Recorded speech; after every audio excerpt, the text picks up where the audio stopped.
In 130 BCE, Chinese diplomat Zhang Qian began on a journey that transformed the way people saw the world.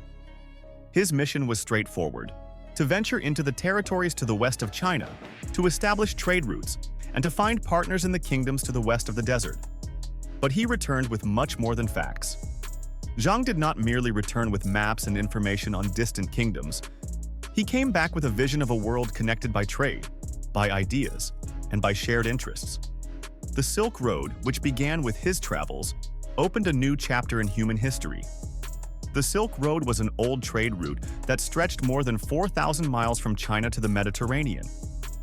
It was not a series of roads or pathways, it was what joined distant civilizations together.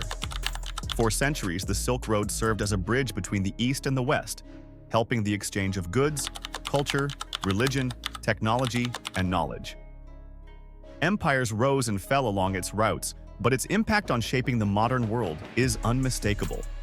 It was a system that tied people and places together who would otherwise not have met. This was the start of a global exchange that continues to impact our world today. Before the importance of the Silk Road, long-distance trade was risky and difficult. The ancient Chinese, Persian, and Roman empires were aware of one another, but they operated independently. There were a few trade routes through Asia, but they were not consistent or reliable. Zhang Qian's expedition began a new means of transporting goods, ideas, and people on a regular basis. The Han Dynasty, under Emperor Wu, recognized the worth of these distant regions and sought to expand the empire. This is when the Silk Road started to take shape, not as a single road, but as a series of linked trade routes from eastern China to the Mediterranean. The silk trade was extremely important. The Chinese were masters at producing silk, a very precious material that no other material could match. This trade became the name of the entire trading network, but silk was only one of many goods that were exchanged on these routes. Along with silk, precious stones, spices, and ivory traveled west, and glassware, wine, and olive oil traveled east. Horses, weapons, and cloth also traveled across the continent, forming a trade network that linked distant people. But it wasn't all about exchanging goods. The Silk Road was also a means by which cultures could exchange ideas, and through this route, major world religions, Buddhism, Islam, and Christianity, spread from one region to another, altering the spiritual practices of many individuals. What was really amazing about the Silk Road wasn't how large it was, but how much it changed the world. The influence didn't just reach the merchants and traders who journeyed its dusty roads.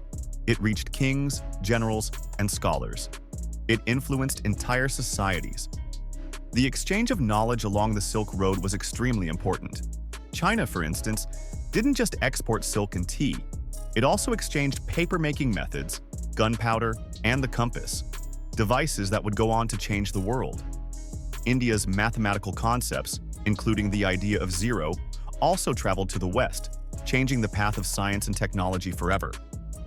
Although the Silk Road appears to be a location of constant trade and cultural development, it was not without issues and strife. Individuals desired to dominate the trade routes.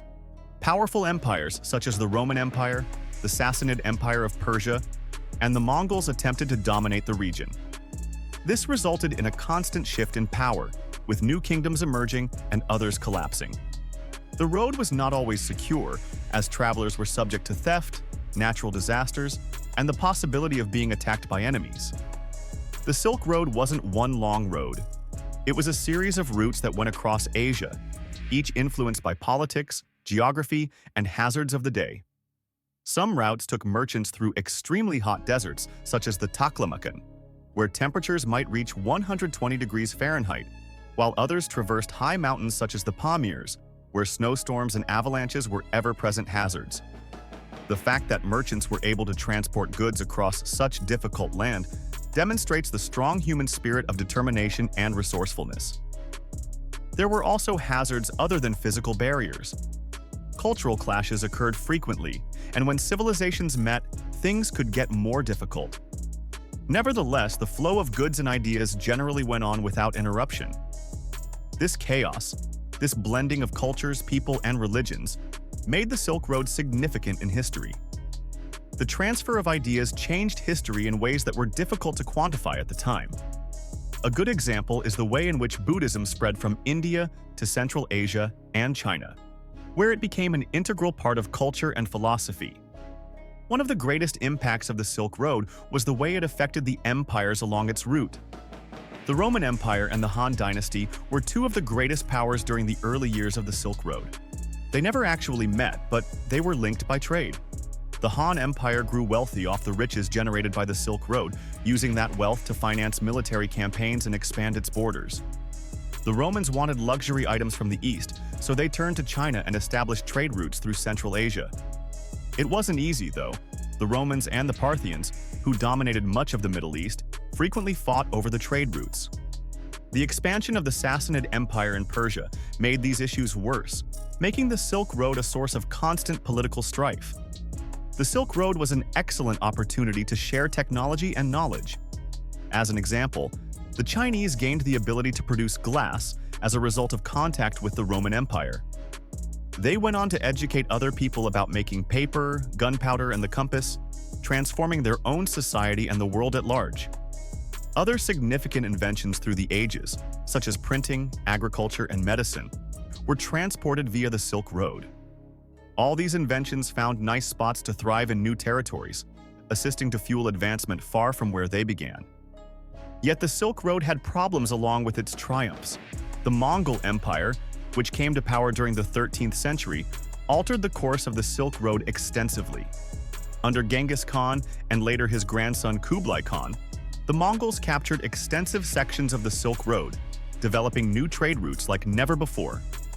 The Pax Mongolica, or Mongol Peace, allowed for safer travel and easier trade. But Mongol conquests also started bringing the old Silk Road network to an end. As the Mongols expanded their empire, they constructed new trade routes, whereas other sections of the Silk Road lost significance due to wars, political issues, and the expansion of sea trade routes that avoided the land routes entirely. By the 14th century, the Ottoman Empire expanded, and the age of exploration changed the future of the Silk Road. The new sea routes between Europe and Asia rendered the land routes less significant. The world began to transform, and trade across the globe transformed as well. The Silk Road, which was once extremely important to civilization, began to fade from history. If you enjoyed this history of ancient trade and cultural exchange, please like, comment, and subscribe. Share your thoughts below and join us as we continue to explore the incredible stories of history that shaped the world we live in today.